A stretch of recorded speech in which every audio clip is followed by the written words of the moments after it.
hell are you to interfere, old man? Now what? You are so good, right? I don't hit a drug kid. Go away. I'll show you. Stop. Thug slapped an 81-year-old veteran in a diner. Then his son walked in with the Hells Angels. When Marcus Thompson slapped 81-year-old Walter Branson for defending a waitress, he had no idea the Korean War veteran's estranged son, Thomas, was president of the local Hells Angels chapter, or that some wounds take decades to heal. Mel's Diner buzzed with Tuesday lunch rush at 12:47 p.m. when everything changed. Truckers nursed black coffee while construction workers debated politics at worn Formica tables.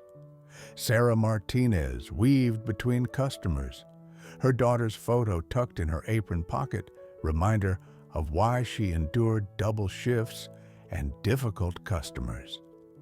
The small-town institution had served comfort food and harder truths for 40 years, but today would witness violence that shattered illusions and proved that reconciliation sometimes requires witnessing cruelty first. Walter Branson, 81, sat alone at booth 7, same seat for 15 years since Martha died, stirring coffee gone cold while wrestling with crumpled letter from son he'd disowned 12 years ago. Dad, I know you think I chose Hell's Angels over family. Truth is, I lost family when you chose disappointment over love. Martha used to say pride wasn't strength, it was fear wearing uniform. Maybe she was right about both of us. The words cut deeper than Chinese steel at Chosin Reservoir. Walter had survived frozen hell, carried wounded Marines through artillery barrages, earned Distinguished Service Cross for courage under fire. But facing son's pain? That terrified him more than enemy mortars. Thomas had joined Hell's Angels at 19, rebellion against father, whose military discipline felt like emotional abandonment after Martha's cancer took the only warmth their house had known. Now at 81, Walter faced truth Martha would have recognized. His righteousness had been cowardice. His principles had been pride, protecting him from admitting he'd failed his son when Thomas needed father, not drill sergeant. Some wars end when bullets stop flying. Others continue until pride destroys everything worth defending, including the love that makes victory meaningful. Hey, old man, your waitress is ignoring me. Marcus Thompson, 28, approached with aggressive energy, masking deeper desperation, 3 days without sleep. Meth withdrawal triggering paranoid rage that sought release through violence against targets who couldn't fight back effectively. Walter looked up from Thomas's letter to find Marcus looming over his table, pupils dilated, jaw grinding, classic meth symptoms Walter recognized from VA counseling sessions where broken soldiers shared stories about self-medication gone wrong. She's swamped, son. Single mother working 2 jobs. Don't son me, Grandpa. I need service now. Sarah approached cautiously, exhaustion evident in every step. Sorry for the wait. What can I get you? At 19, she dropped out of nursing school when pregnancy ended her scholarship. 2 years later, baby Sophia's father had vanished, leaving Sarah to navigate motherhood, work, and dreams deferred but not abandoned. Fucking finally, coffee, eggs, bacon, and smile you look miserable. Sarah forced brightness that didn't hide fear. Right away, sir. But Marcus grabbed her wrist. I said smile like you mean it. Walter felt familiar fire ignite same rage that had carried him through Chosin when Chinese tried breaking American spirits through cruelty disguised as discipline. Let her go. Marcus's attention shifted to easier target. Old man wants to play hero. Just wants young lady treated with respect she's earned. Earned how? By ignoring customers? Walter studied Marcus' classic predator, who exploited vulnerability in others to mask his own weakness. By working honest job, supporting her child, maintaining dignity while people like you test her patience. Marcus's face flushed with rage that had nothing to do with service and everything to do with truth hitting too close to home about worthless existence built on intimidating people weaker than himself. You calling me dishonest? Calling you bully who picks on young mothers and old men because real confrontation would expose what you really are. The words landed like physical blows. Marcus had been abandoned by parents who'd chosen drugs over responsibility, raised by a system that taught survival through intimidation rather than integrity. My parents are dead. Then they're lucky they can't see what you became. Sarah tried diffusing situation. Your order? Shut up! Marcus turned back to Walter. You got more to say, old man? Walter stood slowly, arthritis making movement painful, but dignity demanding he face threat upright rather than cowering like victim. Just that your parents probably loved you before drugs took them. They'd want better for you than this. Wrong approach. Marcus's chemical courage interpreted compassion as condescension, understanding as attack requiring violent response. Don't talk about my parents. But through diner windows, distinctive sound approached. Multiple Harley engines, getting closer. Marcus heard it too, but was too deep in meth psychosis to recognize danger approaching from outside while he created danger inside. The slap echoed like gunshot. Walter's 81-year-old body crumpled into booth, blood trickling from split lip, while Marcus stood over him like conqueror, claiming victory over defenseless territory. How's that for respect, hero? Silence. 30 witnesses. Nobody moved to help. Sarah gasped, dropping order pad while Marcus's violence confirmed her worst fears about customer whose aggressive energy had made her skin crawl from first approach. Walter touched blood on lip, tasting copper and familiar shame not from being struck, but from proving cowards existed everywhere while decent people stayed silent rather than risk becoming targets themselves. But through ringing in ears and customer conversations that had resumed like nothing happened, distinct sound grew louder. Motorcycle engines, multiple bikes in formation. Door burst open.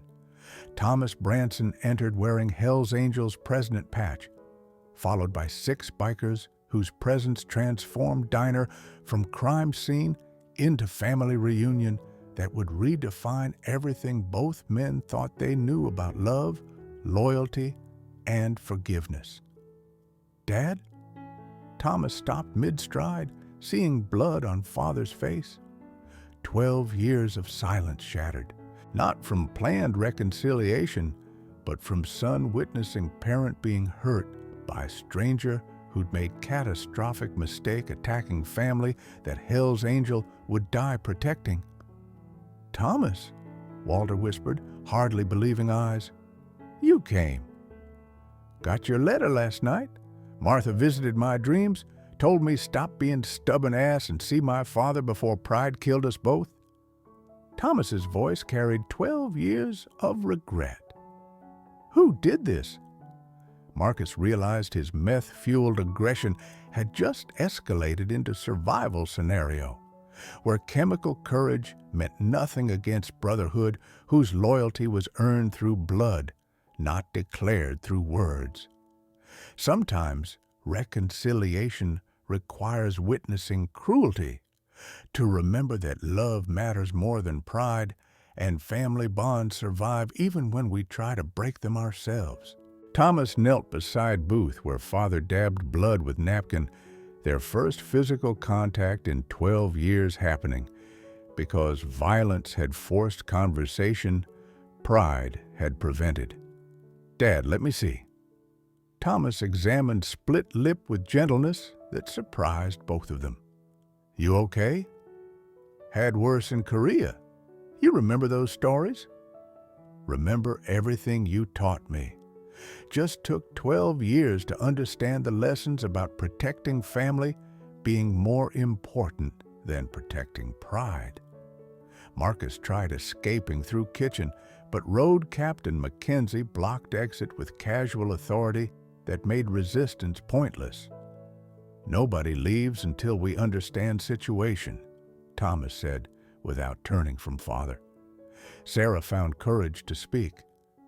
That man Marcus grabbed me, hit your father for defending me. Mr. Branson got hurt doing right thing.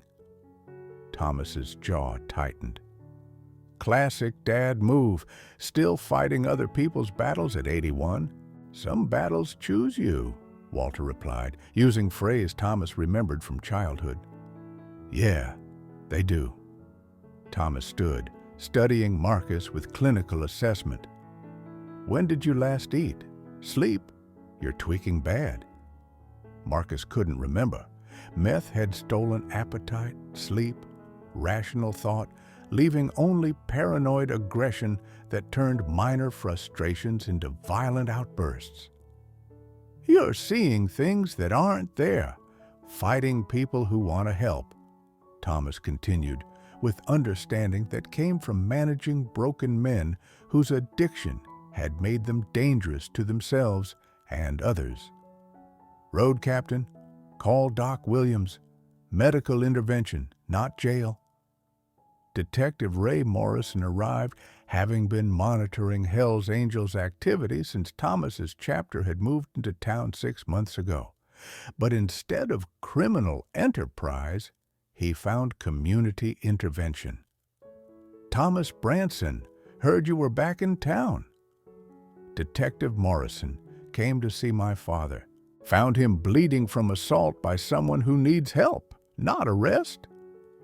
Morrison studied scene elderly veteran receiving medical attention from motorcycle club whose reputation didn't match current behavior. Mr. Branson called this in? Morrison asked, while Sarah explained situation. Customer assault? Hell's Angels response? Family reconciliation happening in real time. Thomas called. My son, Walter said with pride that 12 years of silence couldn't erase. He's helping someone who hurt me because that's how I raised him. Morrison recognized teachable moment. Small-town detective for 20 years, he'd seen violence create more violence, but rarely witnessed redemption in action. What's your plan here, Thomas? Get Marcus clean. Address root causes instead of just punishing symptoms. Dad taught me about protecting people, even from themselves. Marcus began shaking as withdrawal symptoms peaked.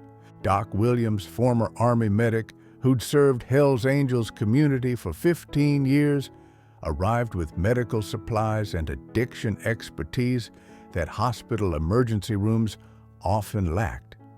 Severe meth psychosis, dehydration, malnutrition, Doc reported. Needs immediate intervention before this gets worse. Sarah watched Hell's Angels coordinate medical response while police provided security rather than arrests. I've never seen anything like this. Neither have I, Morrison admitted. Usually ends with somebody in jail or hospital. Dad, Thomas said during quiet moment while Doc worked on Marcus. I kept every letter you never sent. Found them in Martha's things after funeral. You wouldn't let me attend. Walter's breath catching. Martha saved them. 17 letters over 12 years, all saying same thing. You missed me. You were sorry. You wanted me home, but didn't know how to say it without admitting you were wrong. Tears flowing down both faces now. Martha had been peacemaker, keeper of family bonds that pride had nearly severed permanently. She was right about both of us being too stubborn, Walter managed. She visited my dreams last night, said stop waiting for perfect moment, just come see Father before regret killed us both. Their embrace lasted 12 years worth of missed hugs while Marcus stabilized under Doc's care and Sarah watched family healing happen in real time. But Marcus's dealer had noticed extended absence. Vincent Viper Castillo arrived with enforcement crew whose presence threatened to transform medical intervention into violent confrontation. Marcus owes 15 grand. Where is he?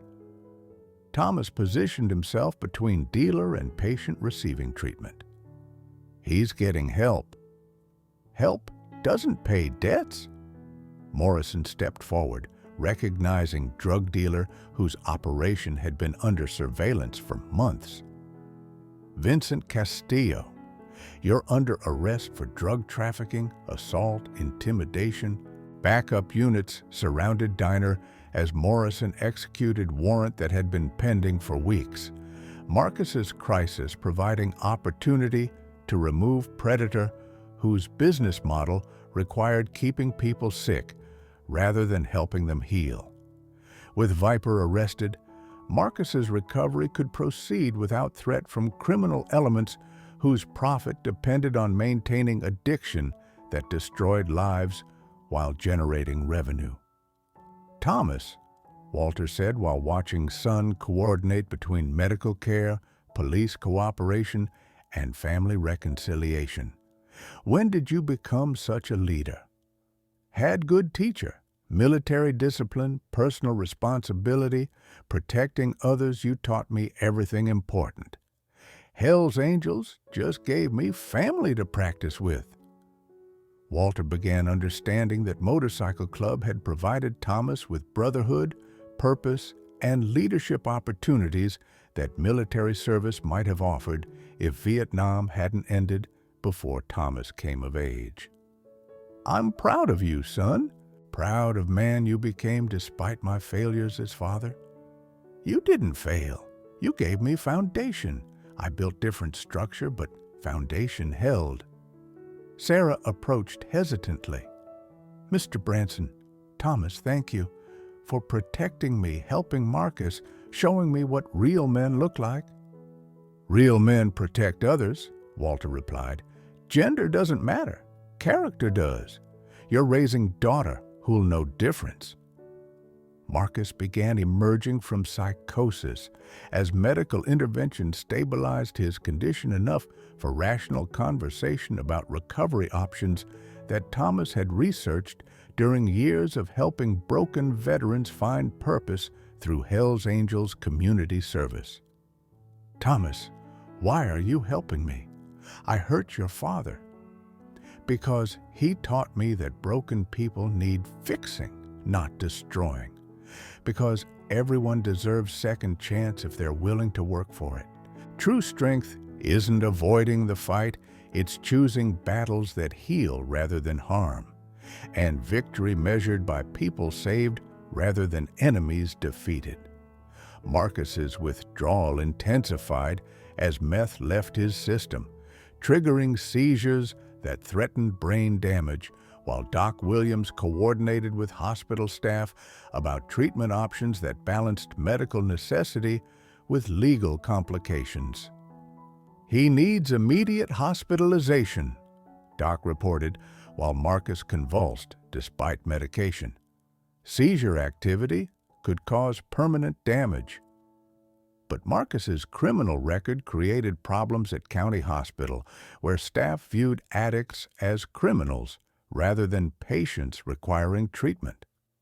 Previous arrests, unpaid bills, and reputation as difficult patient had earned him informal blacklist. We're not equipped for violent psychiatric cases, hospital administrator explained while Marcus fought restraints in ambulance. Try state facility. State facility was understaffed, underfunded, and 200 miles away, essentially death sentence for someone requiring immediate intervention during medical crisis that couldn't wait for bureaucratic processing. Thomas faced impossible choice: abandon Marcus to system that would let him die, or find alternative treatment that might violate regulations but could save his life. "Dad, what would you do?" Walter understood. Son was asking for guidance about choosing between legal compliance and moral necessity, same decision Walter had faced in Korea when wounded Marines needed evacuation that regulations said was impossible. Sometimes doing right thing requires breaking wrong rules. Question is whether you can live with consequences either way. Sarah made a decision that surprised everyone. "Bring him to my apartment. I've got nursing training, clean space, and 2 weeks vacation time. I'll help." Thomas stared. "Sarah, you don't owe him anything. He hurt you. He's sick." Helping sick people is what nurses do, even when patients hurt us first. Her offer revealed character that minimum wage job and difficult circumstances couldn't diminish. Single mother sacrificing safety to help man who'd terrorized her showed strength that impressed Hell's Angels, whose respect had to be earned through actions. Sarah's apartment became impromptu medical facility, where Doc Williams coordinated Marcus's detox, while Thomas organized security. Walter provided wisdom, and Detective Morrison ensured legal protection for civilian medical intervention.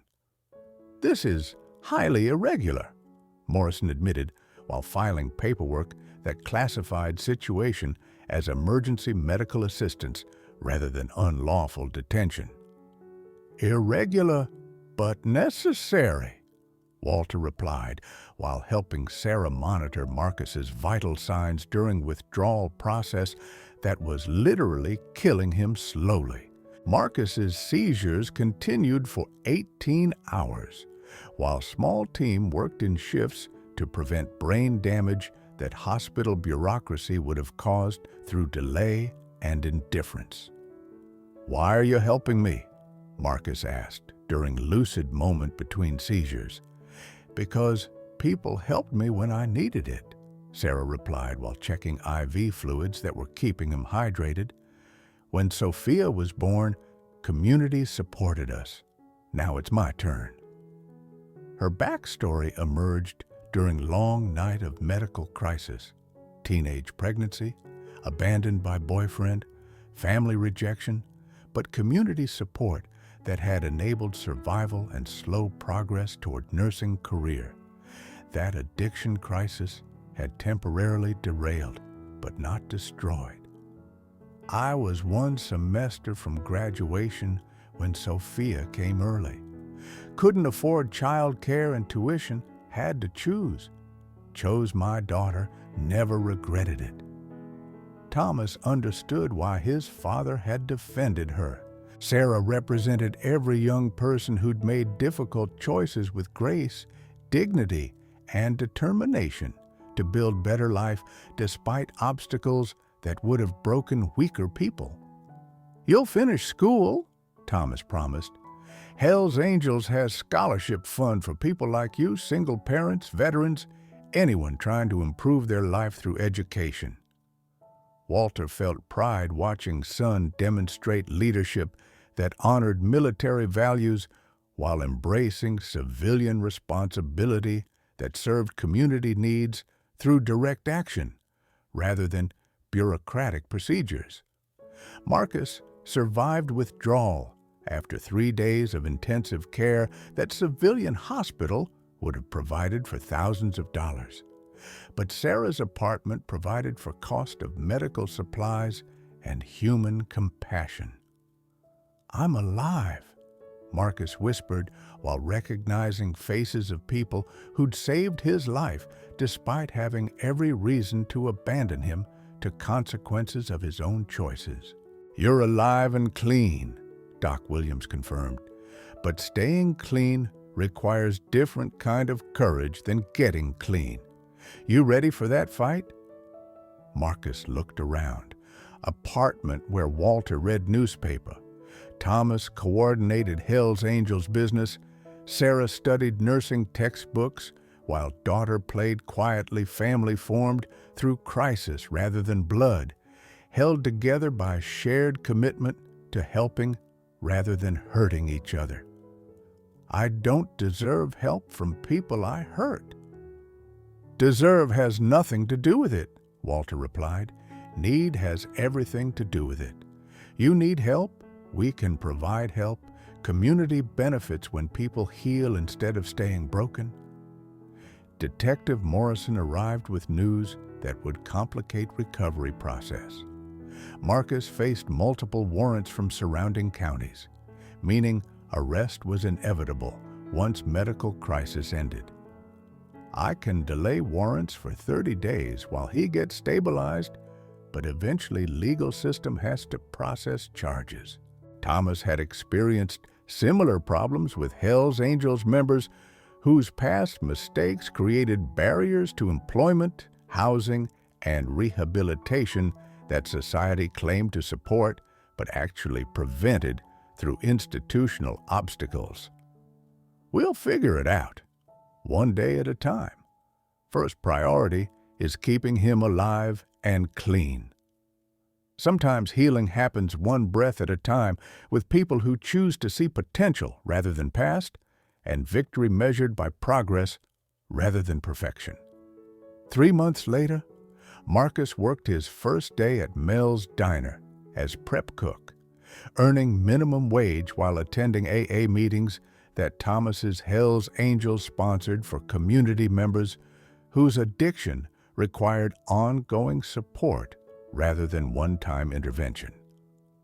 Sarah, I owe you my life, Marcus said while cleaning prep station after lunch rush. Don't know how to repay that. Stay clean, help next person who needs it, pass it forward instead of paying it back. Sarah had returned to nursing school with scholarship Thomas had arranged, her textbooks spread across diner table during breaks, while Sophia played with coloring books that Walter brought weekly. Grandpa Walter, Sophia called him honorary title that represented achievement greater than military decorations, community elder whose wisdom helped heal broken people rather than break them further. Walter split time between diner and Hell's Angels clubhouse, understanding finally that his son had built brotherhood based on same values Walter had tried to teach through military discipline loyalty, protection of vulnerable, leadership through service rather than domination. Detective Morrison had become regular customer, his presence demonstrating police-community partnership that reduced crime through relationship building rather than enforcement alone. Thomas, your chapter has prevented more problems than we've arrested for, Morrison observed, while community policing model emerged organically from crisis management. Prevention works better than punishment when you address causes instead of symptoms.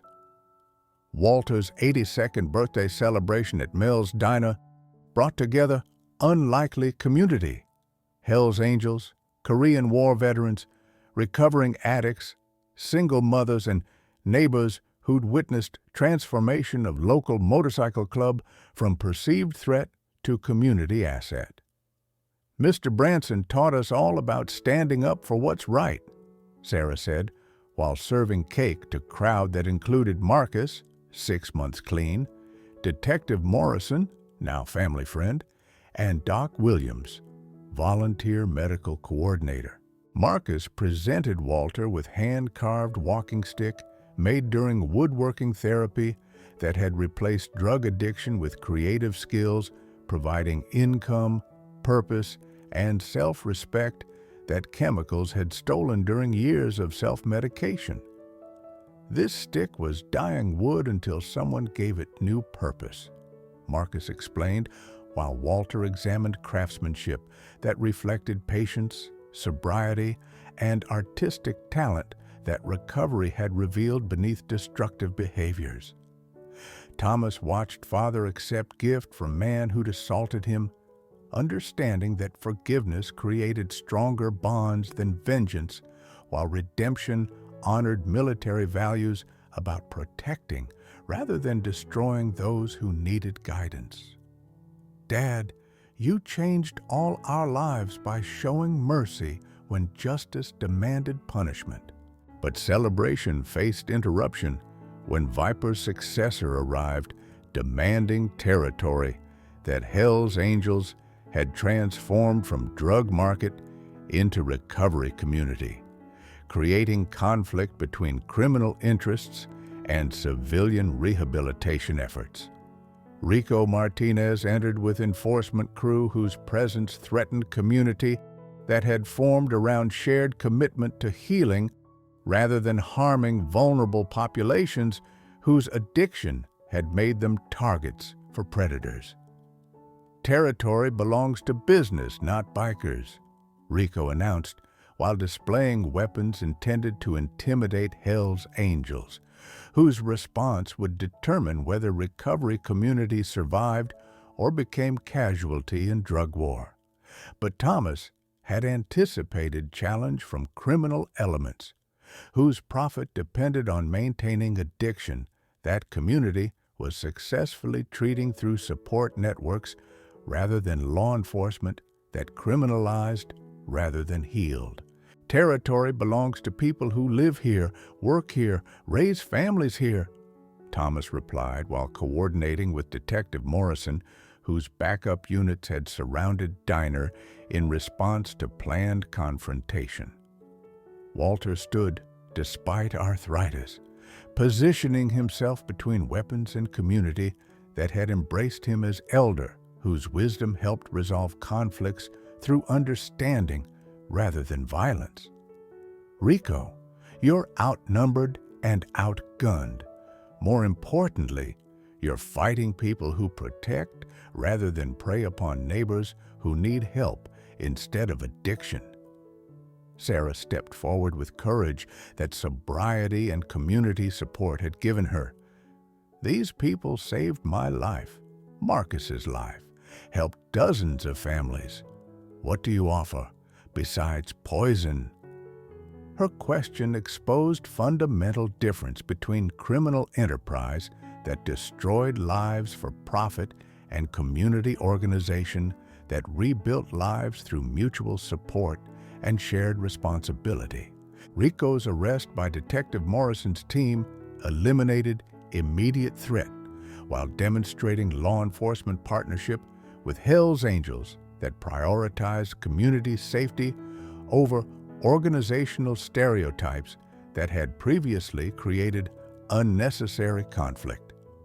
Rico Martinez, you're under arrest for drug trafficking, weapons violations, and criminal intimidation, Morrison announced, while coordinating with federal agents whose investigation had been supported by Hell's Angels intelligence about drug distribution networks.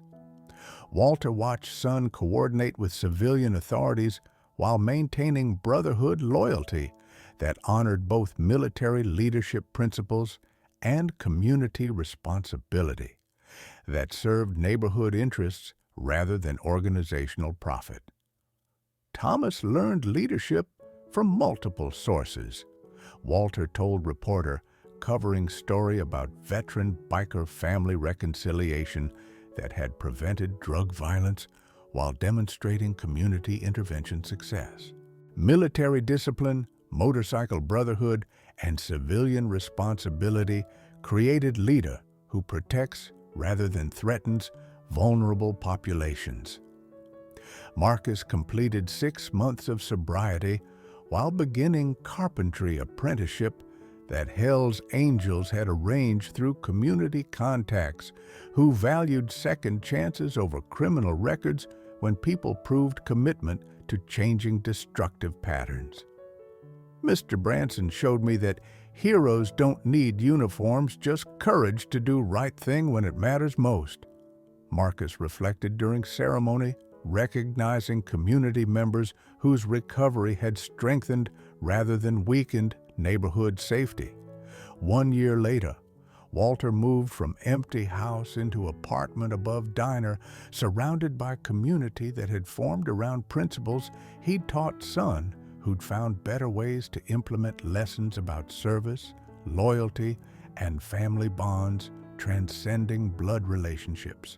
Sarah graduated nursing school with honors while maintaining job at diner that had become community center, where former enemies shared meals, stories, and commitment to protecting vulnerable neighbors from predators seeking easy targets.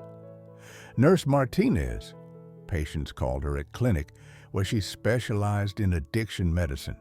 Her personal experience with recovery community providing credibility that textbook knowledge couldn't match.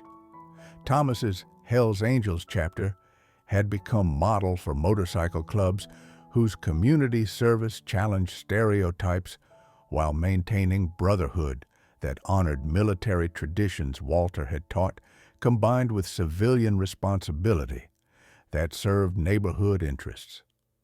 "Son, you exceeded everything I hoped for," Walter told Thomas during private moment. "Built family that protects others, leads through service, honors commitment over convenience." Marcus opened his own carpentry business with Hell's Angels support, his success demonstrating that addiction recovery required community investment rather than individual willpower alone. "Mr. Branson saved my life by showing what strength really looks like," Marcus said during grand opening, where Walter cut ribbon with hands that had once been bloodied for defending principle of treating others with dignity. Detective Morrison's community policing program had become state model, demonstrating that law enforcement worked better with community organizations than against them when shared goal was public safety rather than territorial control. Walter Branson protocol was adopted by police departments nationwide, establishing procedures for veteran-civilian cooperation that honored military service while embracing community responsibility that protected rather than criminalized vulnerable populations. The Branson intervention model became template for community-based conflict resolution that prevented violence while addressing root causes through rehabilitation rather than punishment. Thomas's Hell's Angels chapter partnered with law enforcement in 12 counties, reducing drug-related crime by 65% through community engagement rather than enforcement alone. Marcus maintained 3 years sobriety while employing 6 recovering addicts in carpentry business that renovated community buildings. Sarah became head nurse at Addiction Treatment Center while completing master's degree.